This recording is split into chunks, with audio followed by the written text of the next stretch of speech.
কোলেলে দুধ পান করিয়েছিলেন। বলুন সুবহানাল্লাহ। কিতাব এসেছে ওনার বাড়ি ছিল মদিনা শরীফ। হযরত সুআইয়া হুজুর ওনাকে মাঝে মাঝে খাবার, মাঝে মাঝে বিভিন্ন উপঢৌকন হুজুর ওনাকে দিয়ে পাঠাতেন। হিজরাত করে গিয়ে হুজুর খবর পেলেন হযরত সুআইবা ইন্তেকাল হয়ে গেছে। হুজুর ওনার খানদানদের কাছে আমার নবী পাক উনি সম্মানিক দিয়ে পাঠাতেন। জোরে বলুন সুবহানাল্লাহ। হাদিস শরীফে এসেছে হযরত আব্বাস রাদিয়াল্লাহু আনহু এই আবু লাহাব মরণের কম বেশি 1 বছর পরে হযরত আব্বাস রাদিয়াল্লাহু আনহু স্বপ্ন দেখছেন। কাকে?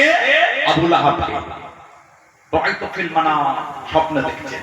হ্যাঁ আবু লাহাব কাফের অবস্থায় মরলে কবরের কি অবস্থা? আবু লাহাব কষ্টে আছে, চতুর্দিকে আগুন আগুন। তবে কুল ইয়াউমুল ইসলাহি, প্রত্যেক সোমবার যখন আসে তাকফিরুল আযাবুল কবর, আল্লাহ আমার কবরের আযাবটা কমিয়ে দেয়, বন্ধ করে দেয়। আর আমার এই আগুন দিয়ে আল্লাহ পাক একটা ঝর্ণা চালু করে দেয়। ওটা আমি সোমবার দিন চুষতে থাকি। আব্বাস বলেন কেন? আবু লাহাব বলে মনে আছে সোমবারে হাবিজা মুহাম্মদ সাল্লাল্লাহু আলাইহি ওয়াসাল্লাম দুনিয়ায় তাশরীফ এনেছিলেন।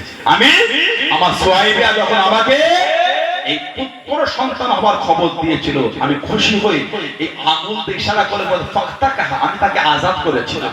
যা তুই আমাকে ছেলে হওয়ার খবর দিলি, তোকে আযাদ করে দিলাম। আবু লাহাব বলে এই সোমবারে বাতিটা দুনিয়ায় এসেছে, এই আগুন ইশারা করে সোমবারে কবরের আযাবও আল্লাহ বন্ধ করে দেয়, আর ওই আগুনতে আল্লাহ একটা ঝর্ণা চালু করে দেয়। কাফের যিনি আমার নবীর আগমনের খুশি, নবী মনে করে নাই, ভাইপো মনে করে করলে কাফেরের কবরে আল্লাহ আযাব বন্ধ করে।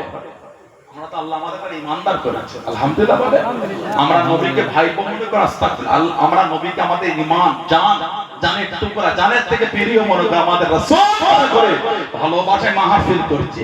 ইজ্জাত আল্লাহ দেবেন না? বলেন ইনশাআল্লাহ। বলেন আল্লাহুম্মা আমিন। জোরে বলেন আল্লাহুম্মা আমিন।